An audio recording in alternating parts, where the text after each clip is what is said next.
Built up to what I call the first sanding coat, and I'll be using 400 paper on this. And let me give you a closer look here.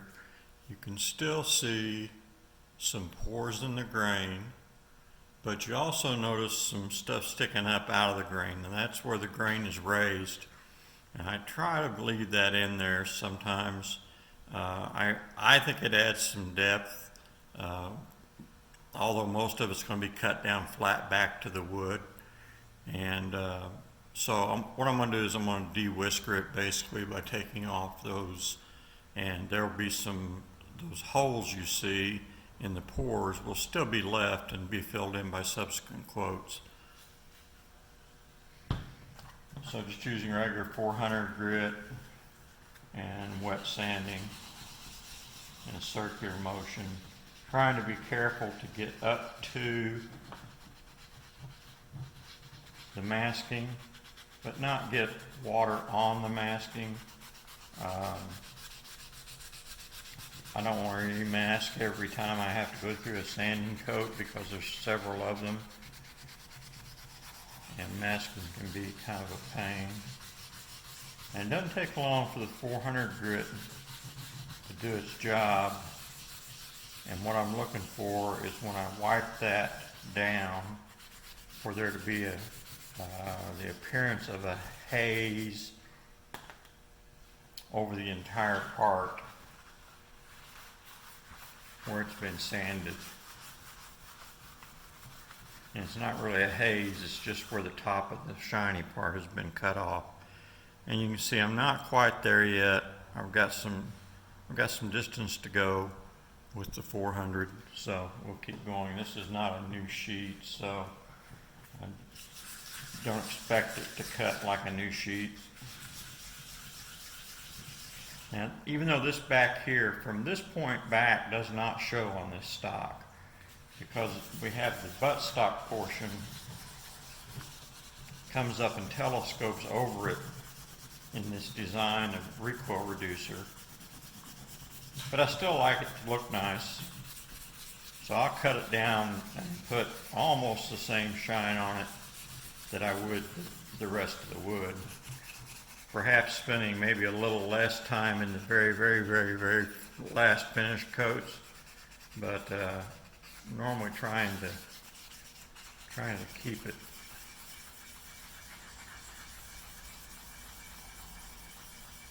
as pretty well shined as possible. Wiping up the excess finish, and I'm sanding off. Now at this point I'm not cutting any wood. All I'm cutting is back down the wood, the finish back down to the wood, excuse me. And so I'll go over the whole thing like this, then I'll come back and pick out some specific areas that I don't like the looks of, and we'll redo them again. Doesn't take long, especially at this stage. Even though the paper is overlapping my masking, my finger is not going past that masking line, so there's no pressure on that.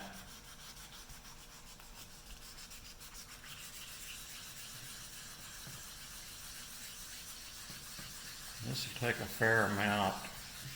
The pores are quite deep on this particular piece of wood.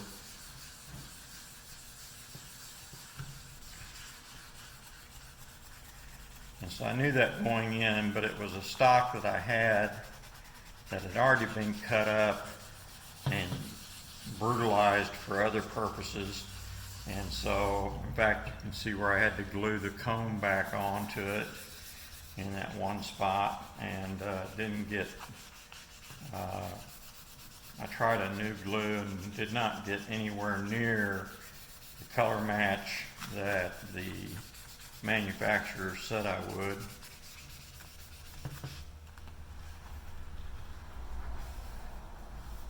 But we'll see what we can do about that when we're done. We may be able to add some grain or character to it there that'll hide most of that. And we're getting that side down to where it's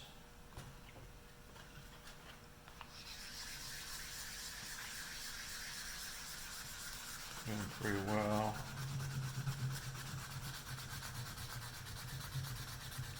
This wood's a little soft even at this stage.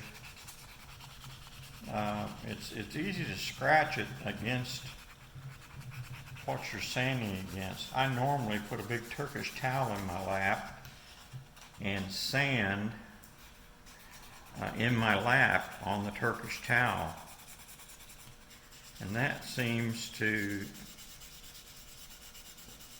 eliminate any of the little, all at once a scratch appears and you have no idea where it came from. Well, it more than likely came from the table you were sanding on or whatever else you were sanding on.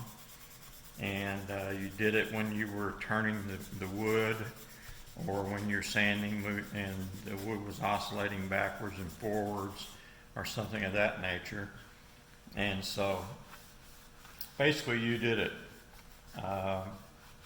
And so by sanding on that Turkish towel, I eliminate that possibility from happening. But me sanding on my Turkish towel in video does not make for a very good video, so I figured we'd do it this way. Now, even though the grain runs this way, since I'm not sanding the grain, I can get by with sanding across the grain.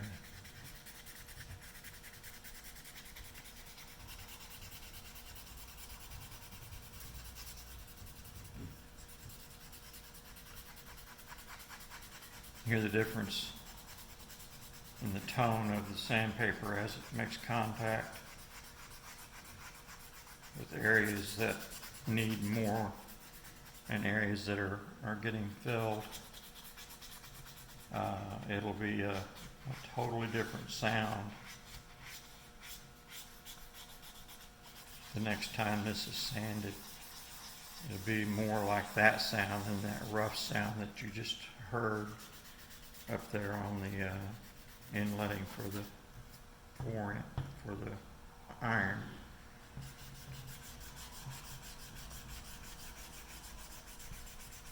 Now while I'm up here, let me point out it's very, very easy to do a couple of things when you're refinishing a stock. One is to round off these points, which immediately flags that as a redo. The other thing is for you to allow it to get finish on this outside here, especially inside the tang area. And essentially what happens is when you go to put that wood back together, it doesn't want to fit because there's not as much space there for it as there was when you started. So you've got to be cognizant of that. And even though there is some finish applied in these areas, if you just applied finish up to that there and stopped, it would probably crack from the edge. So even though there's some finish applied, you want to make sure it gets sanded back flat. And so basically we're wiping everything back down at this point. Any white areas are basically finish that have to be wiped back off. And what you're hoping is to see a minimum of little bitty white dots that represent the pores of the wood. You can see where I actually sanded through the finish I've applied in a couple of these areas, and that's okay. Subsequent passes are going to take care of that for me. That's the nice thing I like about this method. The polyurethanes and stuff like that show rings, and when you sand through, and they just cause some other problems. I like a poly finish, and especially if you can get it nice and thin and in the wood. But there are some hazards to applying a poly finish that you just don't get with an oil finish. Now see, these are two pores, or two small dents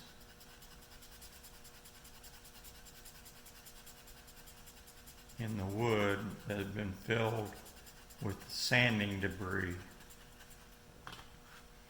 and finish. So what I want to do is I want to sand those out and wipe those out. And catch them now while it's easy. Okay, that'll catch that one. So this is what we're left with. Well, we can do a little bit more up here.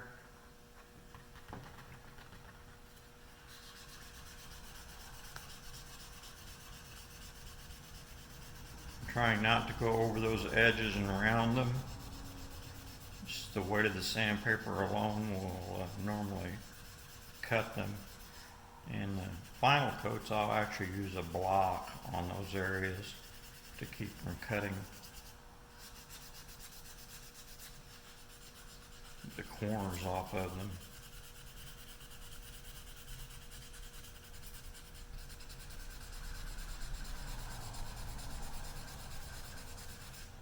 Let's see what this takes a look like now.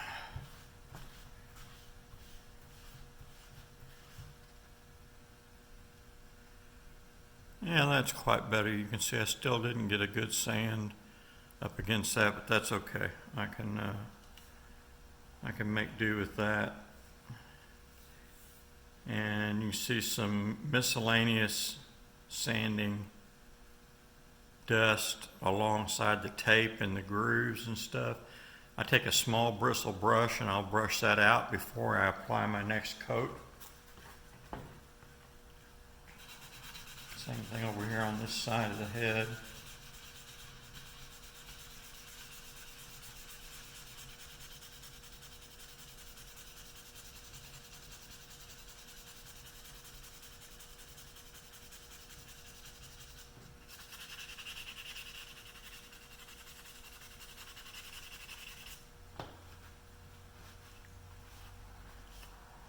And for the rest of these supplies, these are just standard blue shop towels and the same masking paper and masking tape you can buy anywhere. Yeah, that's got that looking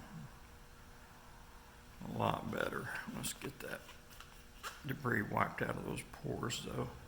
So now it lets me see where my deeper pores are, and I can go get started on them. I can see some now that it is drying. I've got some down here that I'll have to go touch up with sandpaper to get out.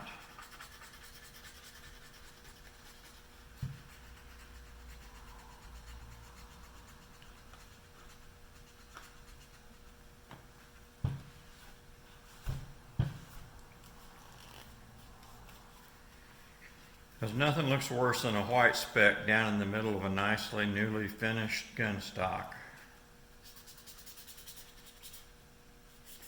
Because everybody looks past that nice beautiful shine and says, well, what's that?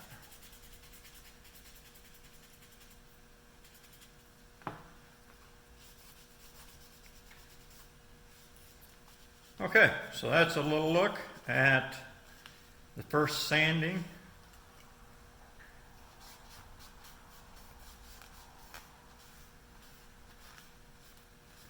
I'll have to touch up my tape now a little bit in some couple places and toothbrush out the areas there where the finish has gotten off in the outer border groove. But that is ready for more finish to be applied, and we'll see what happens in the next step, I suppose.